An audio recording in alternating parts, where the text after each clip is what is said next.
Asalaamu calaykum soo dhawaada asxaabta ku xiran Adame Tech. Waxaan rabnaa maanta inaan taxane ka dhigno cashirkii hore aan uga soo hadalnay internet. Waxaan rabnaa inaan ka sameynay ilaa iyo dhowr qaybood. Maanta waxaan rabnaa inaan ka hadalno qaybta ah sidaad ku bedelan lahayd magaca internetkaaga iyo passwordka internetkaaga. Si aad u bedesho magaca internetkaaga iyo passwordkaaga waxaad u baahan tahay inaad taqaanid default gateway-ga routerkaaga. Default gateway-ga routerkaaga waxaad ka ogaan kartaa laba qaab. In marka ugu horreysa aad CMD ama command line aad tagtid kadibna okay aad kadib waxaad qoraysaa ipconfig kadibna waxaad dhahdaa enter. qaybta ugu dambeysa waxaad u jeediin default gateway-gaaga 192.168.1.1. hadda waxaad taqaanaa default gateway-ga internetkaaga waxaad bedeli kartaa magaca iyo passwordka internetkaaga. haddii wadadan ay ku shaqeynayso waxaad tijaabin kartaa wadadii hore aan ugu soo hadalnay in right click aad dhahdid iconka internetkaaga kadibna aad dhahdid open network and internet setting kadibna aad dooratid wifi kadibna change adapter option aad ka dooratid. waxaad double click dhehaysaa wifi-gaaga waxaad dooranaysaa detail marka default gateway-ga waxaad u jeediin isla kii hadda soo aragnay 192.168.1.1 kaliya uma baahnid laptop inaad ku isticmaashid sidoo kale mobilka xitaa ku bedeli kartaa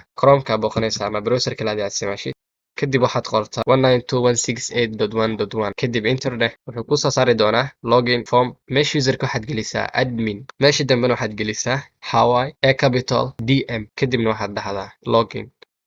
waxaan dooranaynaa meesha ay ku qoran tahay set up wlan internet waxaad arki doontaa ssid oo ah service identifier ama aqoonsiga internetkaaga waa magac qof walba u arki doono markuu passwordkaaga gashana internet meesha ka dambeysana waxaa qoran passwordkaaga hadda meesha ay ku qoran tahay ade wireless waxaan ka dhigaynaa Adame Tech. qaybta dambe waxaan bedelaynaa passwordka hadda waxaan bedelnay passwordkeeni waxaan ku daraynaa calaamad oo special characterska mid kamid ah sida dhibic iyo calaamad su'aal iyo bracket iyo underscore waxaad u jeedin inuu ka dhigay passwordka strong kadib waxaan dhigaynaa safe. hadda wuxuu bedeli doonaa passwordka wuxuu ku leeyahay please wait waxaan sugaynaa ilaa waqti yar dhammaan device-yadii horey ugu xirnaa markii uu bedelmo passwordka ma awoodi doonaan in internetka ay isticmaalaan ilaa aad ugu gelisid passwordka cusub. hadda waxaan fiirinaynaa inuu passwordkii bedelmay iyo in kale aan fiirin inuu passwordkii bedelmay iyo in kale waxaan iska xirinaa minimize dhahno. hadda waxaan fiirinaynaa inuu bedelmay internetka passwordkiisa magaca hadda wireless wuxuu isku bedelay aan fiirino Adame Tech waxaan gelinaynaa passwordkii hadda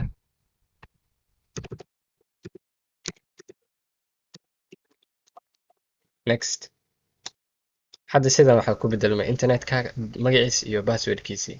waad ku mahadsantihiin daawashada muuqaalkan fadlan haddii ay tahay booqashadaada koowaad ha ilaawina subscribe asaat channelka sidoo kale la wadaagtid asxaabta.